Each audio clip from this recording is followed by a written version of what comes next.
have a group that says we live in Jewland and the law doesn't apply to us, that's a tremendous threat to our democracy. This civil rights attorney taking on the Hasidic community of New Square and the Rockland DA over a fiery religious dispute. Michael Sussman is representing Aaron Rottenberg, who was critically burned, allegedly because of where he chose to pray. Sussman says Rockland DA will not prosecute the Grand Rebbe because he doesn't want to lose the Hasidic vote. News 12's Kim DeBestia has that story.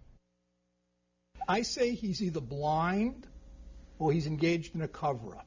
Civil rights attorney Michael Sussman lashes out at Rockland District Attorney Tom Zugaby on this weekend's Newsmakers. The DA has said their investigation doesn't show that Grand Rabbi David Twersky ordered his 18-year-old butler, Shaul Spitzer, to carry out a recent alleged arson attack.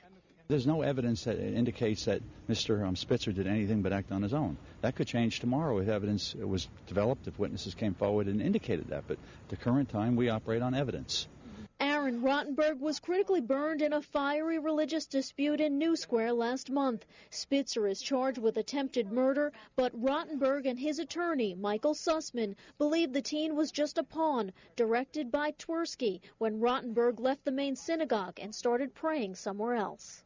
Well, we have a group that says we live in Jewland and the law doesn't apply to us. That's a tremendous threat to our democracy. Sussman filed an $18 million lawsuit against the Grand Rabbi this week, alleging he's the one behind the vicious attack. Sussman says it's clear there's circumstantial evidence. You can't have an authoritarian community where everyone takes that man's word as the Bible, which they do. That's the nature, the defining nature of their community. Have a young man who's lived in the house for a year and at 4 o'clock in the morning goes out and does this and say there's no evidence. No stone is being left unturned. There's been no final determination made as to how the case is going to proceed, but I know that a thorough investigation is being done.